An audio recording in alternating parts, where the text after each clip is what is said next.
Here I have a kinematic problem in two parts. A truck initially traveling with a speed of 14 meters per second slows down with a constant rate of 2.5 meters per second squared. When it reaches half the original speed, the driver changes his mind and starts to speed up with a new acceleration. The truck then covers a distance of 50 meters to reach the original speed. With two questions: what is the magnitude of the acceleration while the truck is speeding up?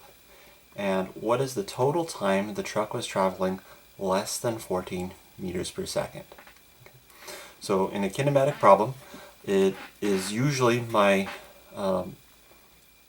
technique to start with a diagram of some kind. And in this case, we're only traveling along the road, so I start at one point, travel forward to some other point, and then is going to travel to a third point. So at this point is time 1. That is when the truck is initially at 14 meters per second and begins to change speed with this constant rate of 2.5 meters per second. That happens during this entire interval from time 1 to this point in time. I'll call time 2.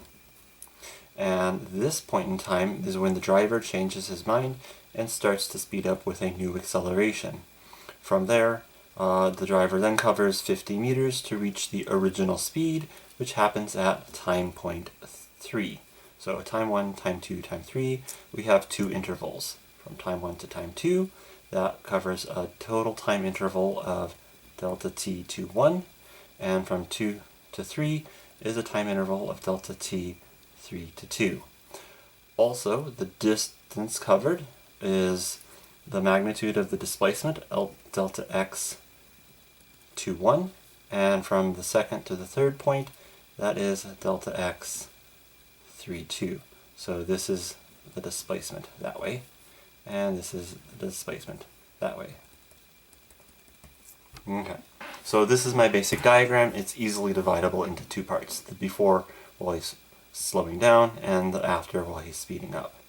Now, to continue from here, I usually start a kinematic problem by drawing, after my diagram, a table of the kinematic variables. So for the first part here, I will have my kinematic variables delta x to 1,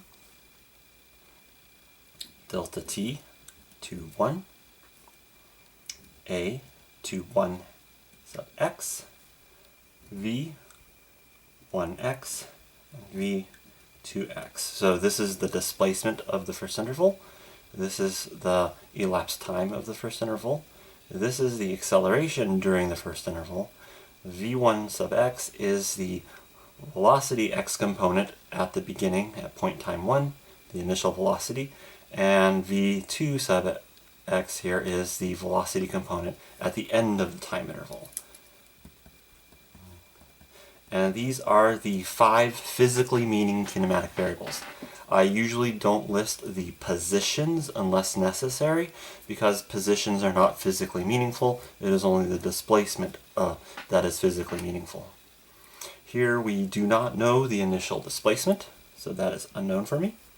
We do not know the time interval. We do know the acceleration. So the driver is accelerating at a constant rate of 2.5 meters per second squared, but slowing down. So if the driver is traveling to the right, v1x is to the right, that means the acceleration must be to the left. So if I declare the right to be the positive direction, then that means the acceleration must be negative. So negative 2.50 meters per second squared. The initial velocity is in the positive direction at 14 meters per second, and we do not know the velocity yet at the changing point, but we are told half the original speed. So we know this is half of the original speed, so v1x, which gives us half of 14 meters per second, which is 7.0 meters per second. That is for the first interval. The second interval, I have the same variables except the subscripts change. Delta x 3, 2, delta t 3, 2, a 3, 2, sub x, v3 sub x, v2 sub x. So here, again, displacement, elapsed time, acceleration. v3 is the final velocity component, and v2 is the initial velocity component. Now you'll notice v2 sub x and v2 sub x are the same, because the final of the first part is the initial of the second part. So this is also 7 meters per second. Let's see. Now we do know it takes 50 meters to cover the second interval. So this is 50 meters. We do not know the elapsed time of the second part. We do not know the acceleration of the second part. And the final velocity is the original, because they're traveling forward at the original speed, so the original velocity is the same as the final velocity at the end, so 14 meters per second. Those are my knowns and unknowns for my kinematic variables. From here, I can continue to solve the problem. We want to know the magnitude of the acceleration while the truck is speeding up.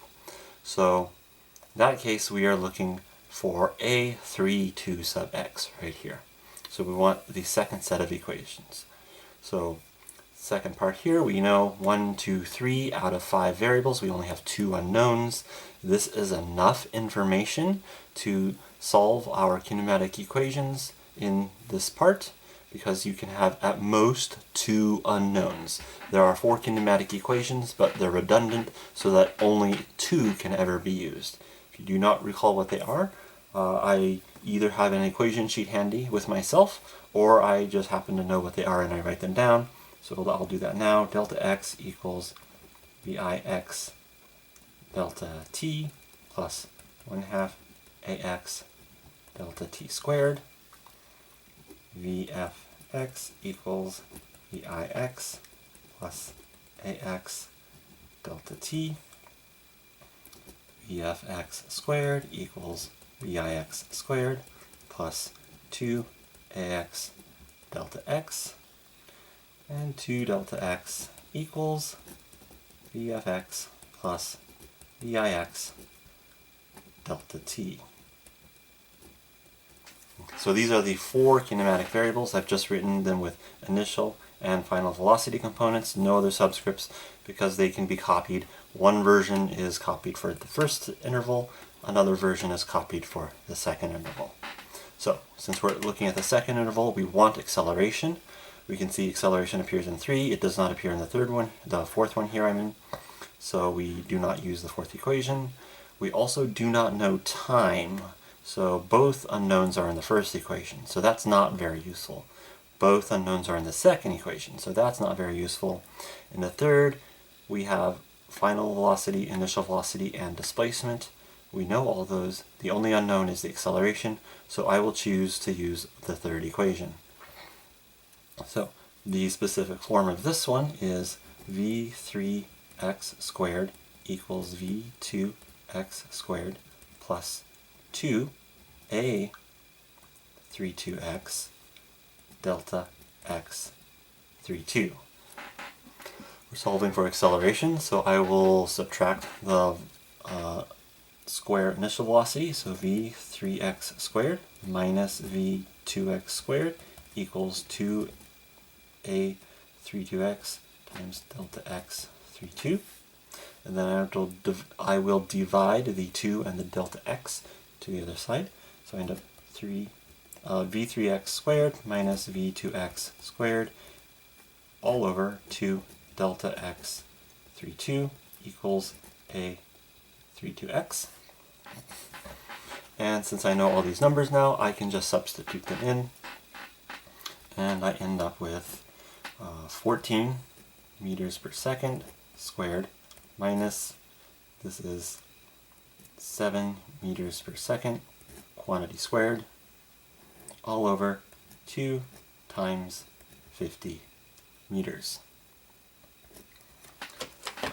At this point, I would bring in my calculator, and I have my numerator. So first parenthesis, open the numerator. So 14 squared minus 7 squared, close the numerator, divide by, open the denominator, 2 times 50, which I happen to know is 100, close the denominator, and we end up with 1.47. So A32x equals 1.47 meters per second squared. And that is the acceleration while the truck is speeding up during the second interval.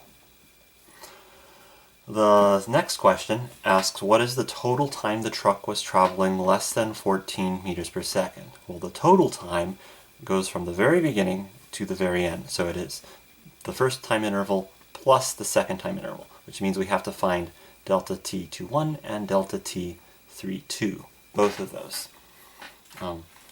I will put 1.47 meters per second squared up in my table of kinematic variables. In some problems you will use that again, so it's always nice to know what you already know and fill in your table as you go along. For us, we are looking for this time and that time. In the second interval, we can see time is the only unknown, so this will be relatively easy to solve. We'll just find the appropriate equation from the kinematic equations. And in this case, I will not choose the third one because there's no time variable there. I could choose from the last one, but there's no acceleration. I do know the velocities and the displacement, so I could find time there. The very first equation is not my favorite equation when I know both the linear and the quadratic terms. This are both unknown, t and t squared.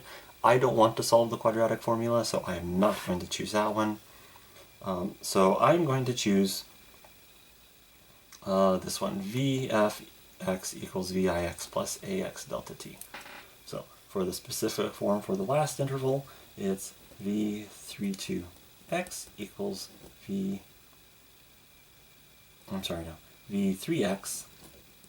equals V2x plus A32x delta t32.